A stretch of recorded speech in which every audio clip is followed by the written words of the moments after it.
Abusuana Juada match bosomede toso dumien sababia wo bia ya mo adwoa mo akwa bebraso so mamuni ama wudo bi so nsamo ya boabo no akekese ne babia wo bia no anwumre ye ba ne de babesomo ensam ne do so pa na poso eni kane so afa no show my Ghana ekwa ye won sensam so ene wa ya amamre ne amane a walanche ne campaign won krapumpene mantemo ne nyina ye pa opese NPP amanjuku atwa ne ese ne for editumi be mano no di party nanim edo omo akọ 2024 elections no Penye dada yera John Dramani Mahamani woguso a woba pro e wo bunu mantamu no akopiem e wo brekum sama hodo bi ode atutudwa no anu ode mpa e be pensemu ama watibi abuja fa dem bakọ asama na bonten so ne yekoso wa asama ne a aposifo akere mrante be nsia bi a wo mo esusuo se wo mo na yesese wudi sem yekoso no mo nim ho bi no enom do mo kokogina court ne kosi se ni Sompa FM nsentwefo de ni edi akire so for wo hwe somanfo benye adwuma ya wo Ghana mu ene de wotutu ne nan akosunwane west mansne mu ne na agenda 111 hospital project a ekoso na Sompa FM nsentwefo de ni bedi eche COVID-19 ne ho vaccines ne measles ne polio vaccines ne shot ya entity abato Sompa FM nsentwefo pronso chese bia ba bedru no yesi apedi aba ho e won krapompene mantam nya asem ketwa ye beko ho no mo ne akwakore kwane ampadimfo faso e chese nduro no se beye na manta bia benya ne so ene ne de yebeko kwagirembu ewo wasama fi west ene kokko akuafo bi owo honom wo mubuafu papa wo de kokko so kwa ma ban se wanhwe ya obetu na mombi ane ninje hu abuzafo de meko doma bonten so na ntete abato Sompa FM nsentwefo apono so wo doma bonten so akire se adehye no bobna ade ya yese doma wo masi eye ba ko bi e ho no mo kese amanfo wia na ewie funu ebubu amanfo ayi adaka mena no ekosesefunu be kwa wiase na sent ye de bro mo mpotem no mo enya asem keto e be ko doma na asemi yakwa kodi mu nkomo yi pa abusafo weni afofro opini akekese ne ne se kase abia wo bia na nwumre ye ba ne de aba besomo wadwenche no nsusu obetimi de aba be kan wo abra o kan we social media platforms awdo nyina so o ko Facebook wa Sompa 93.1 FM Sompa 93.1 FM o Facebook YouTube so Sompa TV Ghana wajenche no nsusi o de bia ho no mo a yeguso a ye bekase ne mamo no abusua ye bekenkan ne adwudwam ede amamo ye ka mo samoti enka okumase Sompa 93.1 FM so no okosunyane ne mpatamu a Sompa 98.9 FM Sompa 98.9 FM abusua ye ne ayeso manwumre yedi ne nsesa na ya abo amalibi aboga nwumre mene akua bo achewa asampa etia yanye bre na fe insam no mobrodo ncho yanko ne ekotutu na sra ne abasamfo mam yede mo hyase e de from my Ghana pom dire ho nsensemo na mama ne tua se du babi na eye vaccines ya yede beso so nkoda num se efa ne se bia polio se efa ne measles num ene ho mpempena wade no ne ho akwa edine pa e ma nano memene da ene ntete e beto so mpefem nsentwefo pronso kire se o my Ghana tajufo wa yete dena borega champagne kantamanto pada manfo hyase tutu bie efze nanro no na bia ba bedura na mpanimfo ye nhyehye na wo ma achema mansan ne mansini ne mantama hodo no nyina wo ma anya bie mama ne tua se mra duro no short ye ne de e de manso ba pa e medu baby na Ghana mra spejafo no osoafo a o sho ma yapom dere won sensam na manso no mo twa nya asem keto efze no mo samo owura ne se wo mra parliament no ma cha de property pa na sia amasa no na short a na papa ne kona kwa bibibi na nso nyina mu na no memenda ebi aba bedura ba beduru ye no entete Sompa FM nsentwefo abeto apono so echesa pedi aba ho efisa region bi e pene de entam nti ama ho nsam akwa bibibi yankwa enu akwabena nyako wonom ya tesempedifo a ewo poema ntamu kese omo hare etutu amerika konkra pumpune mantam so omo kwa akwajo mo de no mo nsa kana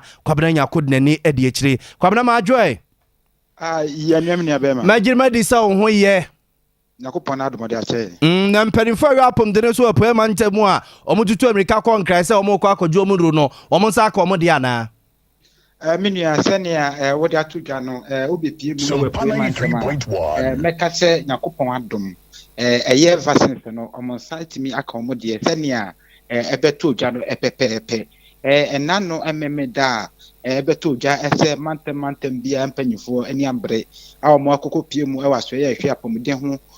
ko pese mo sametimi aka mo de no sada no pepepe ena opie mu apue mantem so a epanyifo akopie mu a me no kase mo satimi aka mo de na ade ba ko ewo mu ne se ansa na mponu versus we ebefi eye amanone aba no na new dwabe north no wo kofu dua na ne potem no panyifo da beto dwa achem so omo de enro no omusakran potimi edikan aka bi ededa eno nti omode na kameka se enu ni de omode na ebi wo ho ede ma omnemom no new jaben south a omonso eka eyekofodua ehun no no sentimi ka bi sanso na mantama horo a ehye eyepue mantama se no na omonso sentimi enka bi na so enne ye ne epue mantama panyo da health service no ana twetwe nkomo ama ababo nti da betudwa atem se epue mantama setimi aka omode asabra me no ekase no ma hyase a omo eche ede ma mensin ahoro no se be ya omoso betimi akomoda ni manimi ya na aboa ama adwuma so ese betimi adidi no omatimi edi mpanyimfo kirema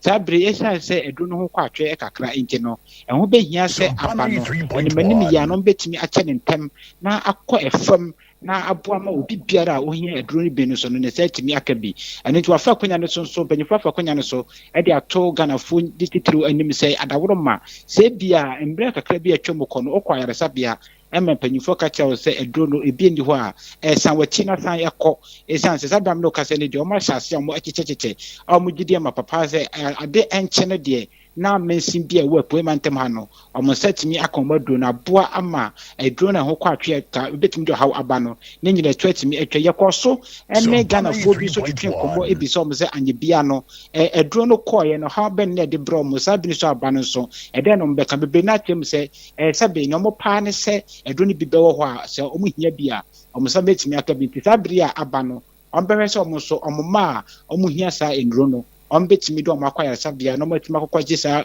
enro no ebi na aboa ama yale bia daache betimi da brom no ne nyina omatimi abon ho eban timi no kasa ne de meka se poema ntema tadwo ya tedene ameno kasa enro na ebi no mo epre ho ne de ye ndo bepie mu hanu ma yensa etimi akabia panyifo edapamdia no ewe poema ntem ha ena mo ababonten a mo people Sompa no amuso setimi akambi yo kwabna da se pa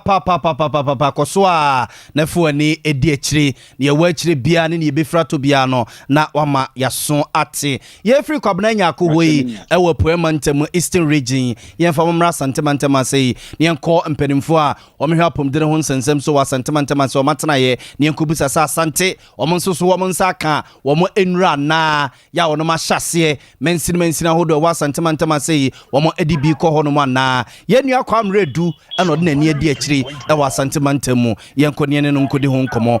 kwa madwoe majima di sa ho ye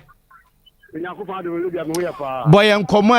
doctor oforiten kran ne na pamfo wa santema ntema sei no do monsa ka bia wo ma hyase e de comments ne mansin ahodo no mu ana ubusa ye no Libya mamem na wasinse dia wedi ka dia tigwa no vaccine be short to ye wo Ghana memu a na nsoma abanya ya nsese ma sabu yo mde foforo pra ebubi e dia ba beduro no anopa no ya bi se ye be bo Sompa 93.1 wo asante mantem atitu ye ko mensia na ye free ho no ye ta ko children's hospital e fi ye ko fa na chi ala sabia ho ye free ho so e san die ni interest hospital ho do no e wa asante mantem wa na Libya ko du woni na no na kan ye hwe anim se ko du woni ebia emubuo yare anase intoburo yare a ho empane anase ho edu na short no anu mu na ye kwe ko hwe se sabi ampirifo ka se bia beduro no za na pa no ebi ko na abaten aba no ye wo mu empane na ye so mo anim ani me nya ko so ana Libya ko du woni de nya bia emubie ni won ma etumi eyi adwuma na no ye bi sa abatan se ha wo mo so se ebe wo akra ba wiase na hawe ebe tina ta na se wan so ni ma na wan won pani a ebe sa de ne be free no so a ya de ha de pa ti kempen fo di abade a omu kan mo no mo ma omu ntumi nsankadi na nu achi kwa na ye hu se weri na amaso no ana ye fro doctor penya wa santimante mo yewura imano kudio tenkran ebe ye bi se so pani sabia nura ye nya no kieso man pani se bi abankran me bi se santimante mo de no won sa kana abanso so ampa yewura tenkraji tumi se ebe du asantimante mo me kasampo ni ogira ho eye nsese se de be ya wana hospital ahodo info no ansa na di kan no say di kan court district and municipal hodo hospital ya band shesha ansa na omotimi bi ama sabia na say hospital hodo no nyina na yenti district and municipal hodo e wa santi man temo de na omugusu omo ye nseseye efiwure be efi no fe ya ene ni di nkonwo e de ko de ye nseseye ene ntife ya omo ye se de be ya omo nyina de se be kan omo de na nam so ana se ko du se dra ye mo fra no ye de omo ba na omo nyina ti enye binti anye ye kura no enkwati china ene no fia de na ojitim se asante man temo de de be duro no omo cha ma sabia hudu nyina ama ba tan a omo hiya sa ewure no etimi adia konye bi ama wo ma dilibia so bi sa ya ne sa na fa ye fra mu no e wa tin kan se ma ya gbe mu se ta be bi adu asante man temo de yen sa kan ye de ne mu ni chemu no ana obu so wo ye ne wa no na se kaka se de be ya se ni si fa ai da sabia na hospital hu de wo no omo se be kan do mo na so adia ma ba tan mo mo akuma aso ye wiem na kwame hu se abata ni bi de wo mo ma baba hono mo a wo mo ebe penno bi akiri kwan ya na amra mo ko no ya ye ko bi hono enam se na aso to a akoba se enkradie ne no mo ti ye no ebi ni so mo an se se bi ade no kuma se na santimante wo de mai ebi mo bai ani ni bi mo di ko no so ade ha ya bi se ya wo afra me du pension bi na kase ya bi te du di ma no ana ye won kwanya na se ye so ni nanso mensan ka no oba be say emo ye tie mu se we die se dia mpenifo tie mu se yankofo ya adma enne ana omu nsa ka omu di so enti omu nya abokenti ye nya ni pen bi omba ye na dodo na ne dodo mu die libia na omu nsa dem no so sa so so ho ma e kom so mu de bia no omate nanso so no wona wan tin de nya bia tie bi sa wo mo mu se omu ba ya nko mu ba be pe bia mo ma nanso so no ye temu ene awetemu eni ba ye no omo nyina ade atum so omo beko ya mirikemu omo che no se asidie so se ekoso a omo timi de omo ma asan aba kwame yeda se boabo ne aka no na odomfo ya adom efiri kina no peko no de aba yeda se pa abusua we eya asante mantemu yensem twani oto yenkra kwamre du no so ye ko ne nkyene a se ne enuro ne beduru ye no mpanimfo si kyenefa ene manta mahodo no se ne omo so omo si tutu wana monfa ena abusua yetu ho anamo kakrai Mampanyi dada yera John Dramani Mahama kachi kane mampanyi eguso a wobo na pro ewo bono mantamu enam soma enra kopie mu ewo brekum ehonum no ne omanfo twetwe nkomo no wo kire se etire wo hwanya bo friend ya pemo hwenti ono anka se dan ni tiri mo padi se ni mu animu ya ye kwa animu no wopeso ogina no osamba ya mampanyi bio edemo mangana wo fa sa kwanya isu de tudwa se watena se bu akonta hu se yewura na nadodan kwakufo wone na aban bo sha mo de sha o man Ghana fo no wo mutimi nya mu bia enu nti anam sa kwan we so eme ahia mampanya woni mu de no obetimi adanda wo man no etimi de akobo sha asase so ne kraka mu no de adesrade to party delegate ne mu ze wo hwe na semra no so no okwa primary sa man fo tumi no mo bia wo fo tumi no sa me hwa mo nsa no otimi mu a enje Ghana fri ho kire ne nkwoso man pipia manyoko ne de akomu no o mai na mo de mai no yetimi anhwe so enti enni sikoi mo beje mo ade eju ebise enye sa o mai Ghana ena me de ma na akofo ado enye se na Ghana sitie ena me de ma no samre ni ho toy eju me bia obi abeye kakra bia onye bibi hwe ne yire ne ma 2016 you busa boy bi owe juma ye o se da bi o se na wo ye den o se o mi ye pak na kakraba na medi pak na kakraba ene o ba ye pa ma omo ankasa omo juma I ye businessmen and businesswomen o de o be dia dance bi so mu bia enuma ni ne gu so bia emma de bia so te ho a ne abeto store mo grab yes Ghana revenue say on budget tax na unya mfaso a ye den tua tax uye ejuma na unya mfaso a na abaya befa bi say ye de ye mpunto eso uye ejuma ya boka no ne say fa eto na bra one fa buy a bell location no business man ba ko de ye ba ya ye hunu no se ma bremo ejuma no mpo mo fa me mpejo ezu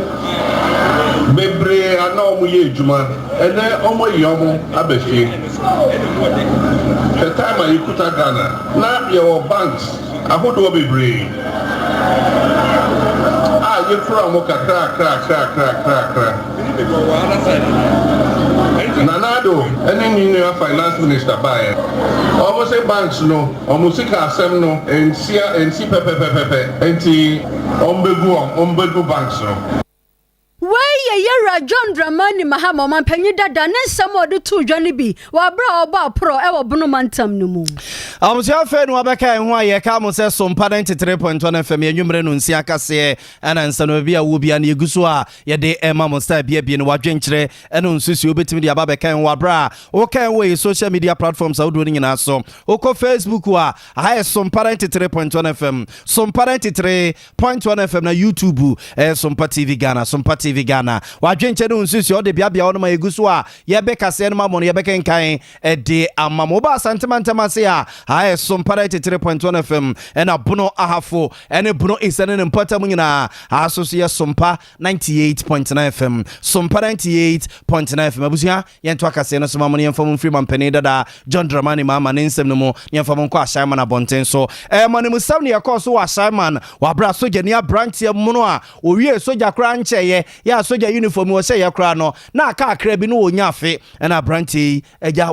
okosra ni Simon Jole na kudunkia ewa Simon Abonten so wa bra yesi no akọ Bema camp a omu training bi any exams bi a no mo chocho ne ade wo sere kwan se wonte aponti obafie kakra no aba bepe awi ko de kaka pempem blatoniki no apebia no no ama apomden no esi no so ansa na obekọ no akọ wie ni training na exams no a wakọ no akọ wie na okọ ho no mu a ofi na kudunkia ne nchen no akọ na busuafo ho no mo na busua se de asem ne siye emrante bi to share ne so ahead ya hemre omu brim no a ma wiase woto anan mo nsie do ekire nsem sa sojafo ekwakoto asha de hye no so Simon Abonten so esiba mo no musibam tro de na semani nsese ye ka kyeremane ye faketo abeje kese no na enkomra nyina ene na no purpose adwuma de krata beto dwase nipa bensia bi wono mo a wono ma fifi ma dwedwe ma babe ma wiem akwakọ manta monum sebro nyankokọ mo dagya ho a se ye mo kase mo do mo kwakọ gira mra no ade asamra ntie nsia no ena soja ni wu a owuye no wo mo enim hu bi pa titiru ne ba ko wo mu a yese efe ne sesam wo tete ene Abubakar Sidiki no mo kra de yese adana soja ni wuye no wo mo ena ni soja ni ko di apede yese be donko a ekobo be no mienu anadwo de suom no ena omukohia soja ni no okuta ne phone na ne bag bo na chie na as a laptop ne hyemu ena mo ye o madwene so mo gine phone no ne bag ne de free ne nsam ena soja ni no so ye na adwene se won tiase emfa phone no ene bag ne mawunum ena mo de se kan ewo no a wo ye mre no wo mo eje ne bag ne se mobile phone de free ne nsam tena moto so ene efide titafo yi purututu ena ke se woti pa wo mo edwane ye soja ni ne pre ni moja no a epra no ene wiase wo to ananam ewonse do abusuamran asam ne baasa no ene obi aka ne de an ena soja ni no ne mrante no kra no ekọ ge bi hom ene nsam ne prekese ne na no pre soja fo ne nkrata ene police fo ne nkrata no mo de ba bonten no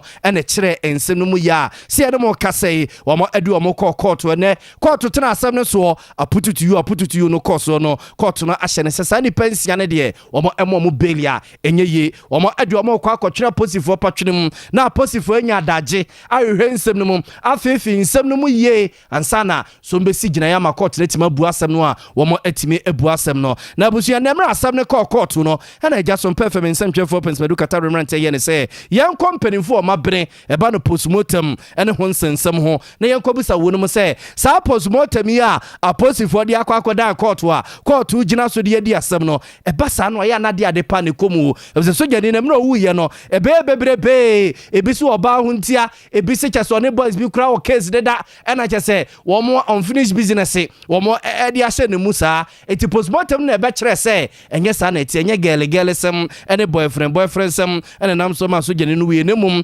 mrante bi na pese wia no ena wan pini aba wo no wo mo ewo ne sikan ediku no eno nti doctor ose poku sampini okokwa me nkromasu apon mu a woyobi a wo kirade ewo mo medical school konfonocha ban ya asabia soso no odi djuma honom ene ni di nkomo ebusa se postmortem no ya na de pa ene ya ni komu Sangwishing ni say muja draining a true few be on a muja draining salad. Muja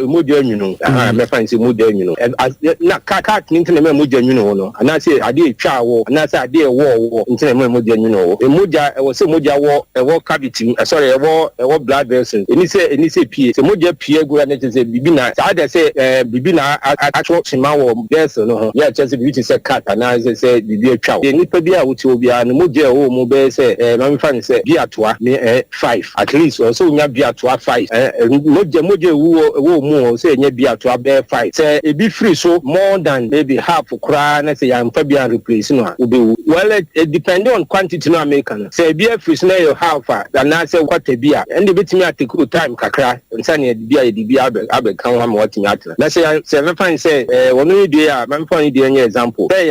ye the second one no say the allegation no nti e basa no a e be den so obi wa ko fa ne so de ko hospital nti obedo mo moja na nwunu mo ene odi ewu ko mutime ko hospital nti banka bia doctor for betimi di moja release no betimi abo ne moja ma bia wa nya nkwa ene so kura no say gina organ ko ko na kuma mu a na kuma mu a ene de edin so obetimi survive ana say ko wonti no nti yo wonketwa ne wa kese e ti anya ne say ko wo kese bi mu a ene so betimi moja no betimi nwunu ntentem pa ko no so moja timi nwunu wa ma de achi de say automatically be free mo do so pa betimi anya more than half of be 1.5 of bia to ami ba ko ne fa eminu ne fa say ende betimi bedru sare de am help be hunam be bia wakwa ne be bia de be kan betu moja pa bia say wutrim na bibi be hwe ama moja atu afiri ho na say sika ne betwawo ama moja atumi atu bebre ana say dadoa ne be wo ana moja atu afiri ho bebre ya ni nyina no say moja ne tu firi ho bebre de ko ne say ema akoma ne mbo emtumi nya adwuma akoma ne bo peri akoma ne so ni say bo peri cha iwu ase doctor no ye adwuma no ye sa de no me so be kan join say bibi a consistent with e be a lacration emoji tu no better say consistent with e be a stabbing wound and I say cut and I say penetrating and I say punching so Abusia we professor Osei Poku Sampene okokwa me nkromasu aponu mu a wo mo medical school hono no kirade saa so na konfanocha ban ya sabia ewo kumasi abonten so no wodi ne djuma honom enti postmortem a doctor fo ne mpanimfo koyeye ewo so gene ne ho e be kire se enye se bia boys bi ne brim no ne mum kro no ana na nipa bi peso mo bono e no mo wo ne sekan a moja tu atu no boroso no enam so ma so gene ne hwere ne nkwa ne mum enye se bia gele sem ene boyfriend sem ene nam so ma ne hwere ne nkwa no ene na professor Osei Poku Sampene o chirichiri yemu no Swafo wo hweso ma yimutimamufo benya adwuma ye woni monyamfo Ignatius bafo wua ya wono asa ye mrahye bedwani de mo manfo wo sunwa ne West abato mpeso no so ene wotutu ne nan akohwe agenda 111 hospital project a koso na abato mpeso no so na ene woduru ho asema wotimi kan ya ne se agenda 111 hospital project ayefe ene contractors omo wo site omo badwuma ye pa nemum omonyina mo ho esa ne se wo hwe ne mu se na watwemienu wobesande nani abehwe nsakraya akoso ewo site ho wei ayo ne monyamfo Ignatius bafo awua agenda 111 no ade a real na we are grateful to His Excellency the President for making Sunyani West part of the beneficiary community. We have been given assurance by all the three contractors that they are going to speed up works on the project. They have also made us aware of their problems, so we are going to carry their problems to persons that awarded them the contract to see if we can facilitate and solve some of the problems they have mentioned. I just want to use this opportunity to urge the press, who are the fourth estate of the realm, to follow up works over here. I have also promised that in the next 2 weeks, exactly 2 weeks today, I'll come back and see the changes that have occurred here. It is perhaps from that I can be very sure that indeed the promise that they have given is a genuine one. So for now, we want to urge the contractors to keep on their good work. I'm so much impressed with the quality of work done, except that they are slow. But they are telling us that they have to get the base right so that the superstructure can be strong. So technically I understand them, but I've also urged them to work a bit faster. Ignatius Bafo one and Central for Casaria, and your tribute project manager, Washers Agenda 111. I was see Dumase, Mitchell Sunyana West Mess Ninimuno. You're a Gabriel entry, and she and the bon como, and your name some of the 2 Janu Ebini. Ministers visit Abaha, and he said, a boy or coin baby, is a baby, no one is baby, so no we say me a change their challenges, and a coin I have fast, you man. You're promising or say, and near my baconin. As in senior or buy or be the better so near D. Yeah, promises. So say projects no. Yeah, 60 bed and 100 bed. But air concert limited and a chinre and a build us no I can't boom no. Yeah, 100 bed capacity. I was Sunyana West Municipality. Yeah, meet me I can say BB I know shall say and contempt to say we. And say, Yasha says you need the bedrooms or not be any ma be brave. I say, yes, I ever buy a cheap. Ababe correct near my IMY. And in the project, you should that on my penina comaso. See a pesia near ye, near Mumuno, send you 2 years for no Yabeshe, near Fana, Yaya said yes. Why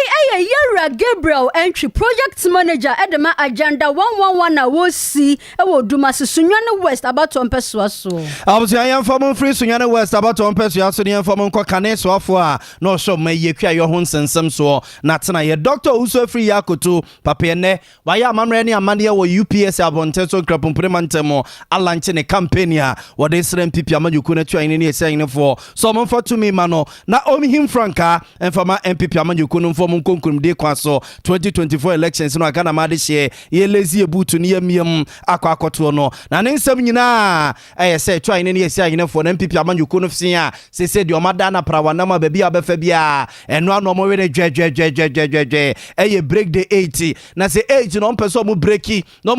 ye no mu dinkunim 2024 when MPP aman you could try any say for no anko he bia say ono akopre Dr. Ousu Free Yakuto and also mucho many beheno no mu team de manuo no di partner nim eduomo ekonkunim di enkra popune mantemo Dr. Ousu Free Yakuto nsemo a wode atudwa kakrani. Establish an appropriate regulatory framework to leverage private sector investment across all sectors and promote the efficient distribution of agro input. In addition, the regulatory framework will seek to develop platforms for agricultural innovations, output market structures, and incentives that allow for the full realization of the value of increased production. A well-funded and competitive private sector can manage and allocate skill and capital to scale up agro-processing, value addition, and drive long-term sustainable agribusinesses for job creation. A comprehensive strategy will be adopted to develop the human capital needed to take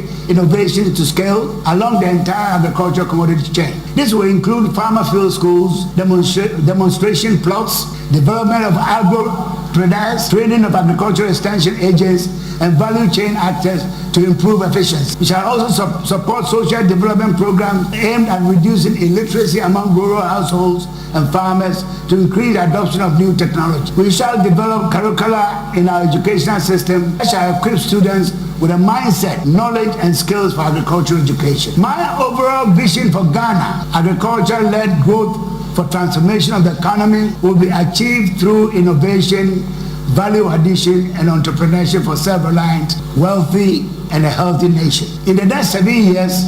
the population of Ghana is expected to increase by 5 million people. There will be more mouths to feed amidst global economic and health crises, conflicts, and an ever-changing environmental climate and other threats. It is imperative that we use science, technology, and innovation to accelerate the growth of agriculture. Abusuanti where kane so afo na show my God ekua your ho nsensem so Dr. Usu Afri Akoto ene yetene kan we ayen krapompede mantam UPS abonten so emra nenne or launch ne campaign asre NPP delegates so monfa to me mano no ni party nanim for more enkudin kunim 2024 elections ne yanko mano so ne campaign manager Dr. Peter Otendako enkudin komo ni enkubusa ne se edienti eno fi se NPP delegates enfa to me and for my Dr. Usu Afri Akoto doc ya mo adwo so mejima di sa ho ye ho another roman ho ye pa mo so want to say erade adom yeso so ye ho ye pa na ne bebusa ne se me NPP delegate na se me obi ameto aba e wo NPP abato no mu a ede na wo be ka kire me ama me gira so se me mfa nto aba e for my Dr. Usu Afri Akoto no ni party nanim mfa nko 2024 elections no edi kan no me kire mu se me PhD me nyanwe enti ye nyamfre me doctor timidini Peter Otendako akaka kra bi ansa na my doctor me nyanwe okay Matthias na just onam kwa so very good enche obedu ye ni nkomo no mpacho tisubiem na me busa say Dr. Usu Afri Akoto kane agric minister ene wa launch ne campaign abaya amoko akoto yi NPP delegates ene kwa akoto ansa na mu wi a mo de abeto Ghana fo anim de na wo be kan de ache delegates omoto aba no anaso mo beto aba no ama wo mato de ama Dr. Akoto no di party nanim de wo makọ 2024 elections no edika mechia watiefo nyina na mama wo majo na matia asanteman mu ne yetete me nti samo frɛ sɛ ana yɛ ne bia mai ɛyɛ asɛm titi abana yɛ kɔto no ɛyɛ party mu aba ana yɛ kɔto nti yɛ mede sɛ obusa me sɛ de na yɛ ka kyerɛ party fo no yɛ party MPP no yɛ dɔso kyɛn NDC fo na niema bi esima ɛna ma NDC win election so we have electoral results from 2000 to data ɛda di pepe sɛ MPP for dɔso kyɛn NDC fo enti here obi a ɔte party no ase no nim party na mamra na mane no wadi party na nim kan Usu Afri Akoto eye bafo akoto eba bafo akoto any UP tradition ne kofa bai ono na ye chairman of the council a former UP tradition eno danchen a wo omo mo peso mo pre-party na ni kan die nyina akoto experience edanso and so I done say wa manage constituency da and wa kwa aban mu da omo ne pre nyina obi ani wa manage constituency no asan kwa aban ebi akwa aban mu da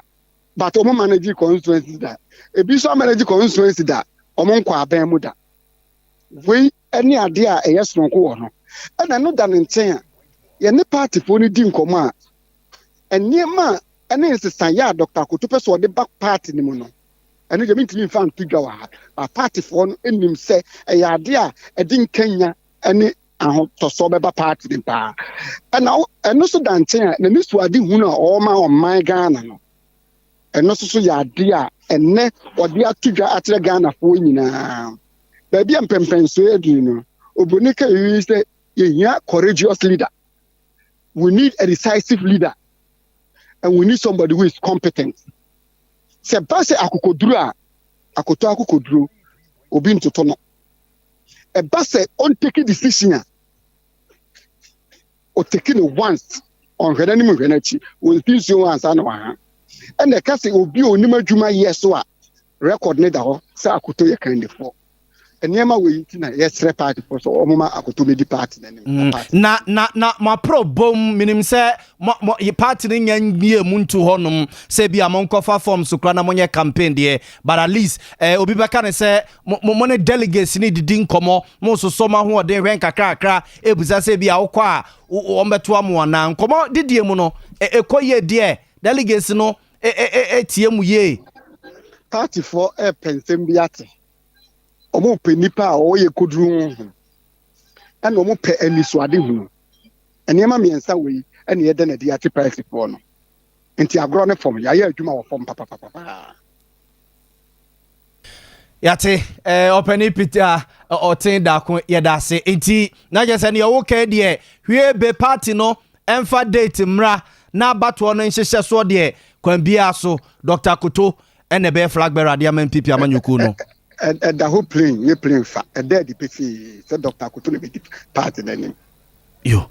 edase na ni slogan de tete akopre ene ade say mu obi a slogan bi ne bi a mode benante they say no akoto mo say akuafo die ni akoto akuafo die ni the farmer's choice okay Ghana akuafo na di akoto ba okay era se bibia ni soso ebesa abo apinu bi onyame nhira opa no adaje wanyame ya nwumre yi abuzafo pani Peter Otenda kon campaign manager de ma Dr. Owusu afriye akoto kane Ghana yeso afo a no hwe yekua yo honsem so Yanko piemu ewa wasamen fi weskrobi a wafra no awiefutu atoya mantamu heya ene kokwaku afobi a wasa kro isu na dia todwa se asambi koso omukro ni mo mani nye ho omobonyo sokra no ti sa ban ahwe ntu ho na mo wa ene kokwafuo na wo no wobetoni ni na dia magalamse fo de ye galamse wasese ne se hunti ena afini mu ni no mutimi dua koko ebo ma man sika sam timi gina brane na mo so afra banse wo hwe no wonya wo kwan ma mo na so besi ne aban timi nya o ma kwan emfa ma wo mo wei ena assembly member wo gina ho edem o manfo woni monyamfo amaleba egina manfo ni na anim ne nsantwerefo twetwe nkomo no wo kire se enam sa kwan we so amakokwa atofo kra gya krom ho no mo besa ne se emra kokwa akuafo beduo mo koko o mbete de bedru fie no na koko ni na apropro ensem sei ena oni monyamfo amaleba de to nsantwerefo anim nsuo ahwe ya bridge aya di koko fa ha aha koko nko aduma ne ya no ha aya nyina ya koko wa ha aso ya kwa we asai kura se tractor e be fa koko e fa kwan so a e di 5 ha eduru ha ban se na tractor na mu ate na fa kogu no ho na tractor ti na koda no ho a ya kuafo na anajo ya na nsuo to ne asore ya fra mrante ya ne ya nyina ya twi koko no ko pake e wo nchen ya watechenu masanse na be ya koko no ense nti sa de no nti e ba sa yeah, bridge na say. Nti abasa no ade wofo ba ha behwe kwan no. O ka say kwan na say nti yan o mo nto aha koko bio. Because o mo do mo sika e ba beto koko na koko no be ka nti o be boka nti o mo fa koko o mo fa sika ba ha ma to koko bio. Nti ayesa no aha yen ya Fred wofo mo behwe kwan no. Ana o ma ya shavu miensa pig miensa ene fibalo baako yankasa ye ne yirinum ne ye mbanum nyina ye di communal leba ya nua we nyina ya ne atwigu so ya sese de ya mbra ya sra o mai se o wa ya so ya nwa no ma ye na popo ene de hwe o man se o man no nim se popo na hwe o man dia ya sra mo amutwa mo ne hwe kwan no na mumwa na koko no emwa Ghana ye nyina ye nya fa hodie bridge no sama na ye kan ye sama mpanifo sa bridge we pa no kuranie so ma nya bridge we a ye nto ba biom ye mrante se nto ba biom akoko nyina ye be magaram se boss nyina ko garam se se ka ni pa ba ko kra na aka ha se o ma ambe bridge amaya ye nkan fo so ye nyina ye de hu jigaram se na hu so ma ne de ya tete o ma ne ye nyina ya se o ma ne ma na se nti osama mpanifo ma bua ye bisi yesra mo sawates for yesra mo na mo mpanifo ye ne damoso ya from 3 times mo ba bua ye sa bridge way mo na ye ne damoso se mo tumi abua ye enya yakotie ye eyekoko akuafo bi a wo awiefutu wasamanfi west abaton peso so a wo atoye mantamu ya de kase na Doma Central abaton peso ya so obono mantam no Doma henkro ni ye kroi na abusuan tete abato so mpa fm nsantwefa pono so chesa adehia e Doma ne mpotamu wono mo esupa titru ne wo mo ma adehia wuwu a wono ma akwa siesie wu num no ye tete ne se nipa bi ahase ewia amanfofunu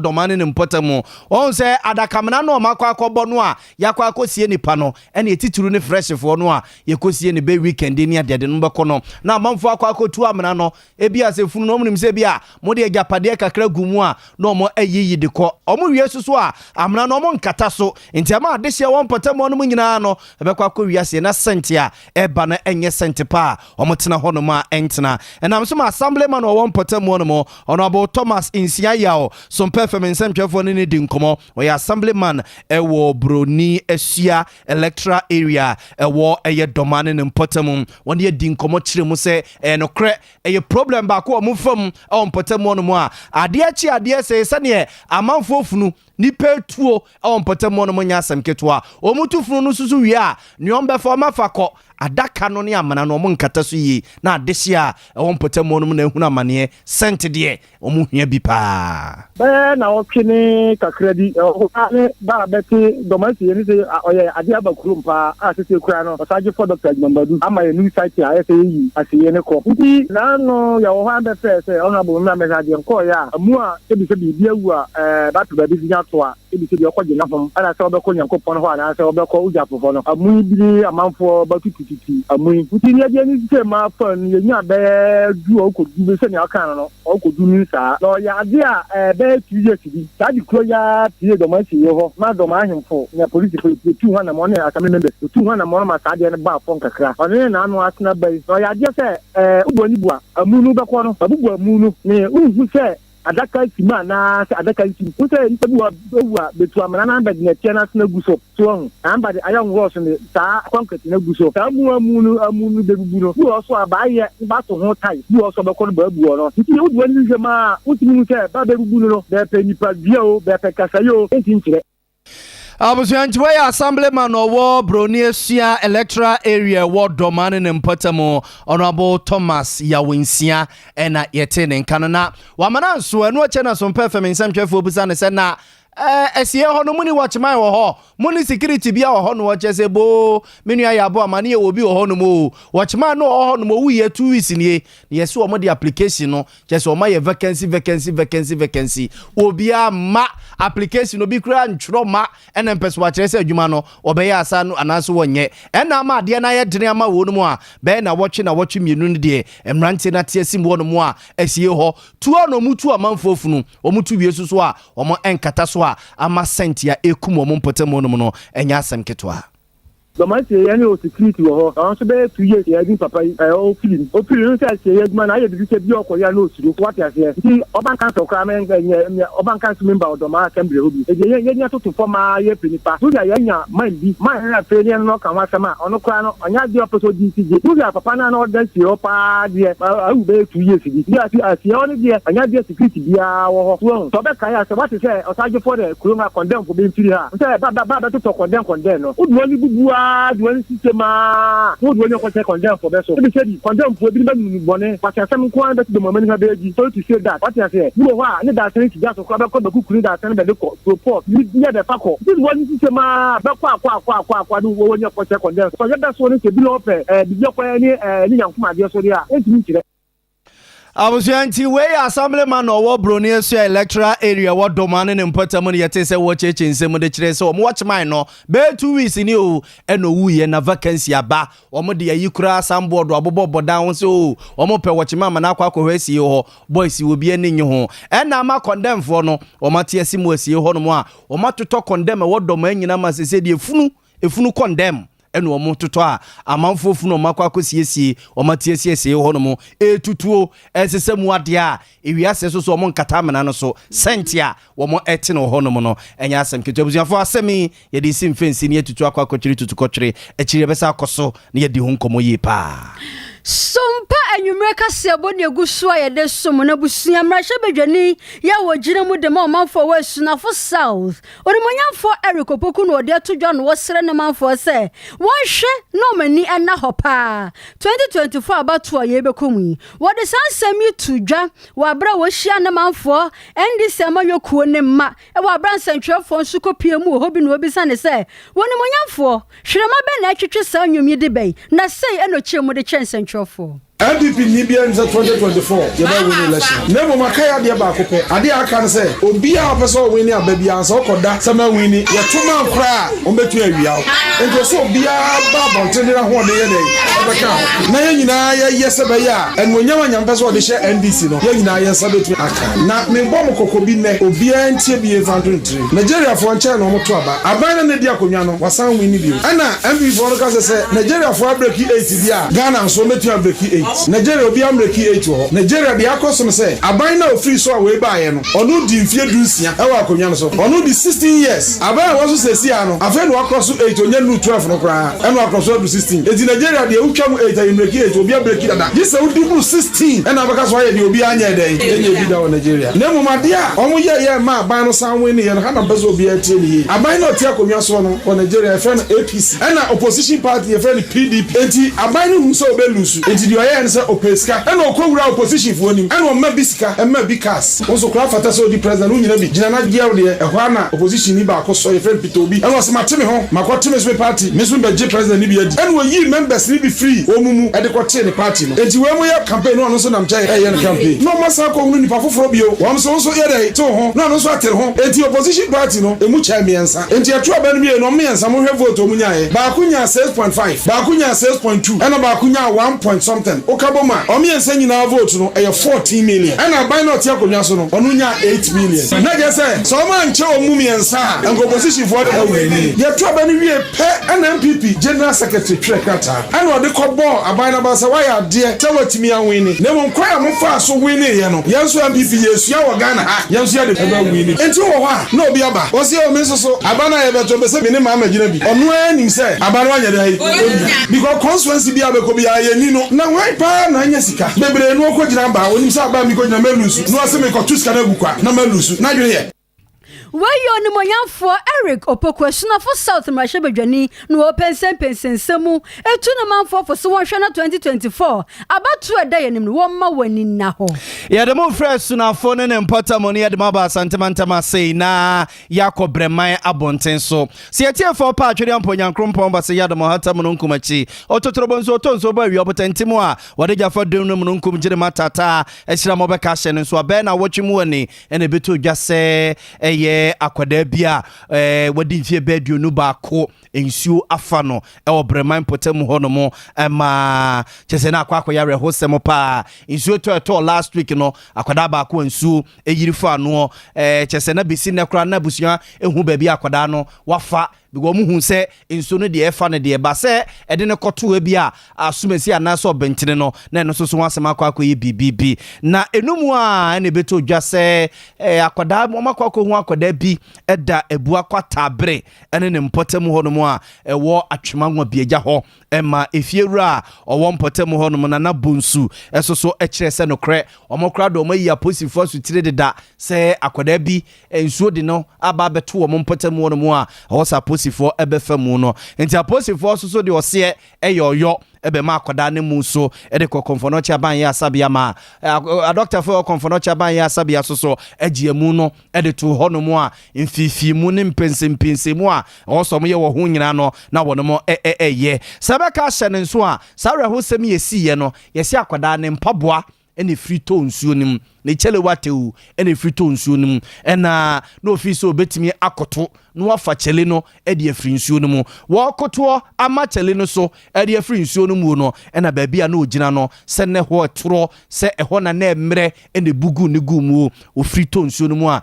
nsuo ne tipa ede ne ko ya besine na busua ene na dofo ehu na chiri kwanya ene anopa wie ya ene beto dwase efiewura bia owo ebua kwata bre ye watwemanwa bieja ene yi aposifo sutire se wo hu se akwada bi da ne mfichire ho no mu a wonum hu se susan yi bi ena ama akwada no so de na ba beto no mu a aposifo kofa ye ede ko konfono cha ban ya sabia na bompedimfo ba mu mo yi ebobo amane ne adeade a abusuafo koye no na gese no kre omode hie na nsuo fa no efiri breman ne mpotamu be na watchi ene kakra nie no ono ena susan de na akoto ho no mu a aposifo ne abusuya kabo mu a enhihye ewa akiri bia no wono mo ye hye mo bosa semi ye ni de akiri de befra to bia no ye mfa enkame mo ye nto akase no so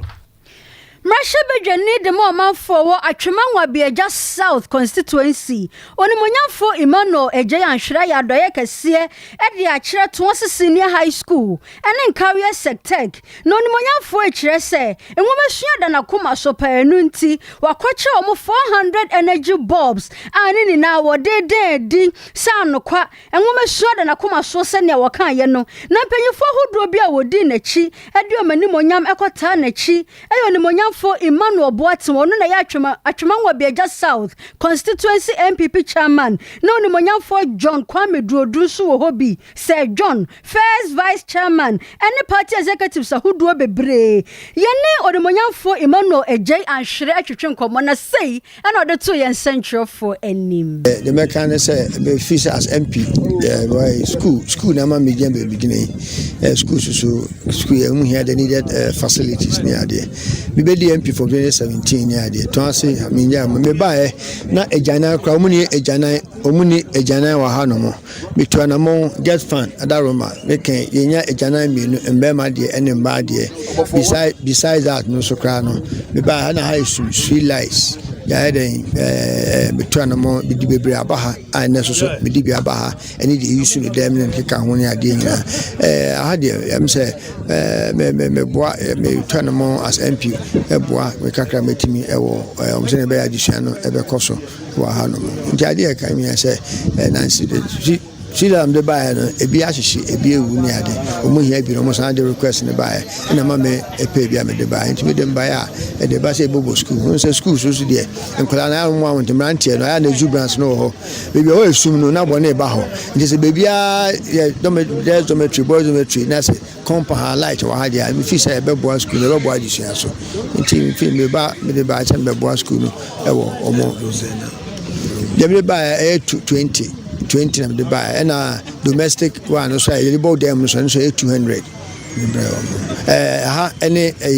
sector I was at school I mean on career sector near what to say so I did them buy e bia na the course sector so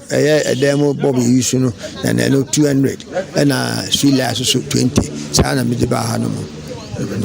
before then so kra na me am first vice Sir John or the bi abaha no mo eh the board no bi abaha no ni nyina ka ho Mammy Ojina Twas Senior High School and in career sector eje nyomei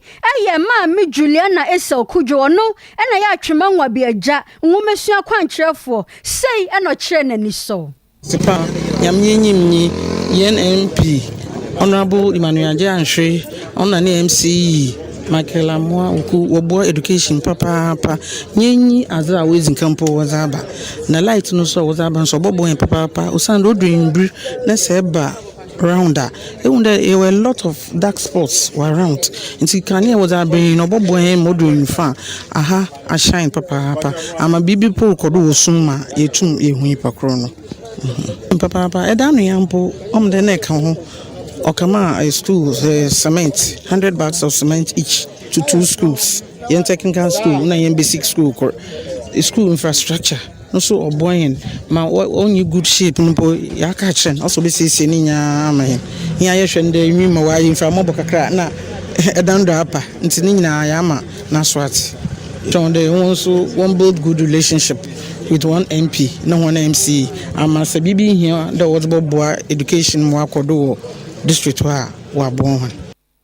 Weye Mammy Juliana Esel Kujo atwema wa bi agya nwomesua kwankyerefo ene wo kyere se enioma hodo ni monyamfo Emmanuel Ejay Anhwere de baye no nani so yere aseda ma 3A Herbal Center mode 3A cool capsules abadwa so yeda wonuma sepa se nwumre wonuma amaye vemwa ensemporo nsembege baby a wo bia na nwumre yede esom wo 3A cool capsules so eba ne koku se afifiri wani ase afifiri no to afifiri wo baby na opese wutu ase ehia ase kra 3A cool capsule so coco master ne kamfo de amawo ama osisi tayo ya pa ukoja 9 se moje ye pramwo eye befua 3A cool capsules ne kamfo de amawo etoda ma oyemutimu pa ema ukoyimre kroma na ma bema oba 3A cool capsules bidi wasem de ama wate coco ne master pa Fred Drugs Authority mpenefo agiatum enye na ewudwa sokra odwane eche kolinakia obenya bi ato Dani Herbal obenya bi ato honum Missy Herbal obenya bi ato enapidang susu no obenya bi ato ewo honum 3A cool capsule so 3A Herbal Center for ene abedwa so mesro open honkomo bi adia ya for telephone number 0546 107107 0546 107107 3A cool capsules near can want some a day extra one and a miso fruit drink so you can want some the actual say preservatives be any you want an orange or you want a mango or you want a grapes or you want a melons or and you want a pineapple or honey or bakwa yaka fruits in na e dia bom ni hiane so benya na bia weekend e bia wo ye party wo ye wedding wo ye ye o pe drink ya wo be serve for na ti wanim na dia ni munyama befia mesro e ye miso fruit drink Food and Drugs Authority mpedifo agiatum na enye na kra mango no de wonya na yakulu sa na se bia onya block kakra na de Google glass nim na hwie ne tinkongu hu ne bia onya usini bi na wo hwa ana se onya project work bi na wo ya enye azem keto akra we eye miso fruit drink wasem and ye kade chire we upa bi atu atone a na waba Sompa FM ye premises ya also me say na waba bejibi and our free telephone number C 0246 270221 ye bejo so 0246 270221 ofresa number ya enkomo bi e wachiri bia no ye na obedi e bia wo bunu mantem ne mu wo hafu wo bunu is na opese wo ye agent wo no mo na ye sesa brewo na yi ne wanwa mama nsanya bito a ne nyina frɛ telephone number yi na sankomo ye ni abuso ya nto akase no so ne yamfa mon konfinfin mantem mo na oba pani a wono ene hwe gender department ya no e wo mfinfin mantem mo ma me rich love amono en wo sre busuafo ne busuafo a wonum ma ne o ma dihye binum o mo na makwa ba bi adi didem ne ade se ye me ani nkosa nkwada ne ho pa titru ne omo a wo mo amuamiamia kakra ne maya no ya na nipa pinu apeso mo di o mo bone etoto o mo na ne ade a sabata ne ahwefo a mo mani ankosa nkwada ne ho a obu wan so obi akwa konyinsa akwada no ukobusa no a ono na dwuna akwa bibi no na ne ka akwa edine ede ma akwada no o de sansemi tu jawabra okotu mpasa or Cape Coast School for the Deaf and the Blind na osre wo mo nsem obie so mo so toda o mo ntwomani emhwesa nkwada ne pa share wo mo nyoma bebre e for wo sexual and reproductive health so ma mo for sexual and gender based violence and ayesa kasafa gender equality any women's day ya kasa bebre afamu na wotie nkola ne kasa they are sexually active nkola no wo di mpamu agro wo yeah engage about 61 of them and 45 woman near virgins woman na say your woman yeda the same thing na hu nya say ya ne nkola ibekasa and 15 and 15 and that's 16 or so na woman there woman di mpamu brother ni akani ne na no woman yeda na nkola na ya meeting 15 to 19 years and to no tira was say ye ni kom nkola yi hu I was say civil society organizations, NGOs, almost central region, women collaborating with the Department of Gender because you're reporting Nyoma Emma, your head office, no, Emma Ministry, no, the ministry is so reporting my UN, and see, women collaborating with us. Now, you're time man, Colano. Yenye programs more or regional baby an adolescent and summer work and endorse me as the head of the department me yama femudia I was going to wear my me rich love mono ya ukomfinfi mantemua Department of Gender wadano and yetene kenenwechin assistant headmistress ya whole school hono Madam Regina Esufi so and yenua Erica nane dinkoma what ya sedamane pa education we will concentrate on education now we go to national we educate on other colleagues now one bar program in us there was second example I know what now our focus on education we will to move forward and my future one person will to independent one can depend with the other we go to show what our society other things but in the middle of the career on education no one can have a sex maybe we need some obey problem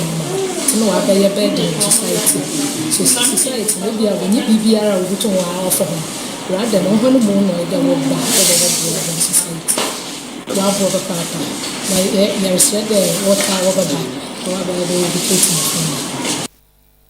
Absafo nti we ye ma me Regina Esufini ete ne kanoni enua Erika na ne di sankomo yi efri mfimfim mantemu ne nyina ye nuanom a omna wakọ ababia di dem na no wonum sre se yentwi ani mehwe wonum ne ye me ani enku omo ho pa na nipa pi no a mpempi tapese wo mo edi wonum bone ye pa absafo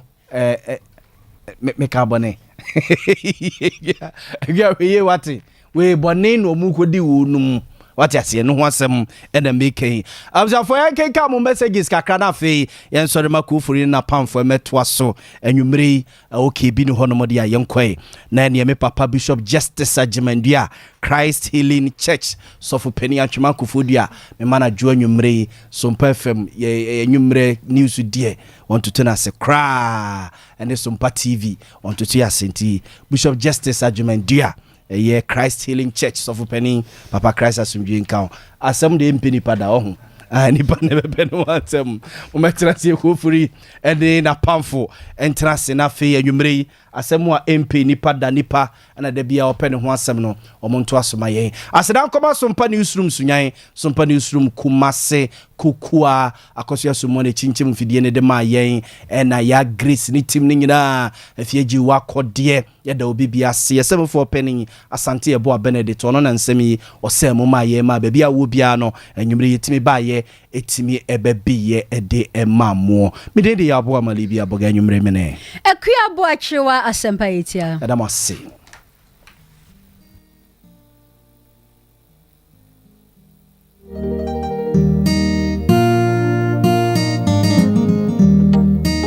Onitim bie pue opue ya wampue ni kwao odi eniji ani nkwansha abrabo mu afutuo nyamsum ani daso ade eniji abro ni panyina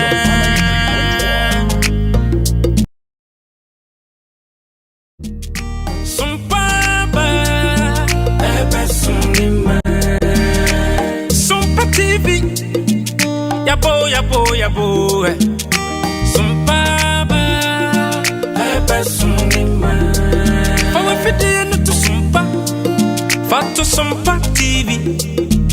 na ya wani pama o na unu huarada